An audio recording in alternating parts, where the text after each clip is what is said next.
Okay, this is the Rainer report, and if I'm acting like I'm a little bit frustrated, it's because of the topic. This is just one of the issues that, oh my goodness, I wish we could just begin to do something differently than the way that we've always done it. Uh, okay, the topic is this. I know my frustration is showing, but I'm going to get right to it. It's not at you, the listener. It's just I'm dealing with this situation again and again and again. Last night, I was on the phone with a pastor talking to a search committee, and that search committee is at the 2.5 year point, and they still have not presented a candidate to the church. And I'm not going to say 2.5 years the most common, but that is not nearly as uncommon as it used to be. Okay, 6 mistakes many search committees are making today. I'm trying to have some semblance of objectivity, but when I hear from what is happening in this world, it is not always as objective as it should be. Number one, they are taking too long. Listen to this. Why do you need to take a year to find a pastor?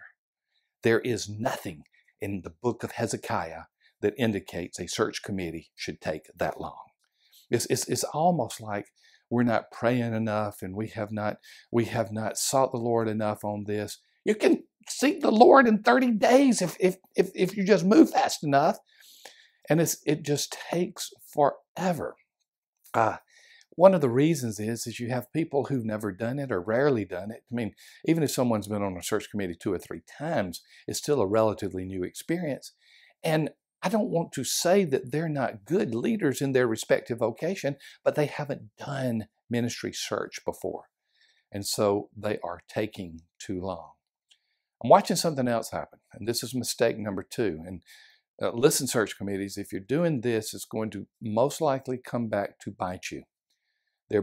Some of them are beginning to play candidates off one another. What is happening is these search committees are taking longer and longer, and maybe the right word is not desperation, but a greater sense of urgency. They're just not getting the type of commitments that they want. And so in order to get a pastor to commit to them, they're basically saying, well, we've got these 2 or 3 people in the background. I'll give you a prime example. Talked to one pastor. It's been a few months ago. Talked to one pastor, and this pastor was going through just a few issues on dealing with the search committee and the possibility of a move. It had only been 3 weeks, 4 weeks. It hadn't been a long time.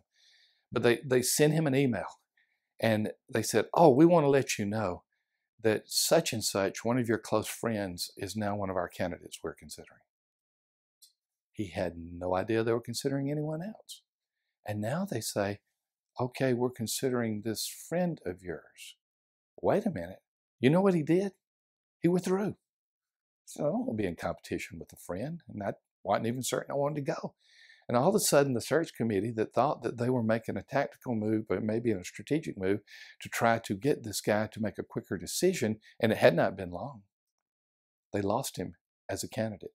Is this happening pervasively? No.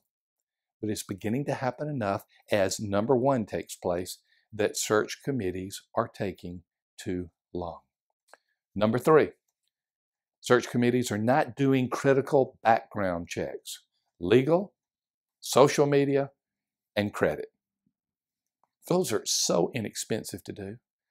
Legal background check, social media, there are companies out there that can go and just look and see what pastors have written on Facebook, Twitter, Instagram. There's all kind of ways to find out about these pastors or other staff persons. And then a basic credit check. Those are just 3 areas that are so simple to do.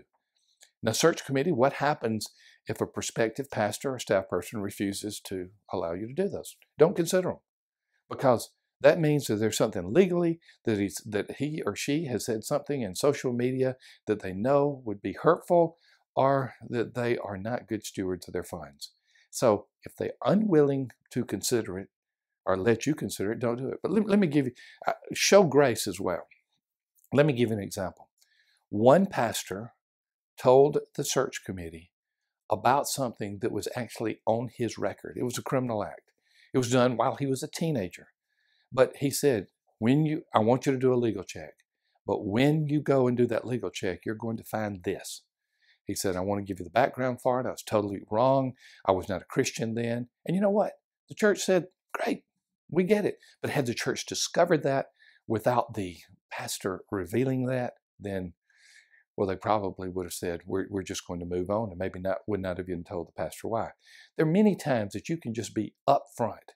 And by the way, pastors and other church staff, your social media, what you put out there, will go with you through your life. I know you can delete accounts, but there are a lot of people keeping screenshots that then put your screenshots on social media, and that becomes a part of your permanent trail as well.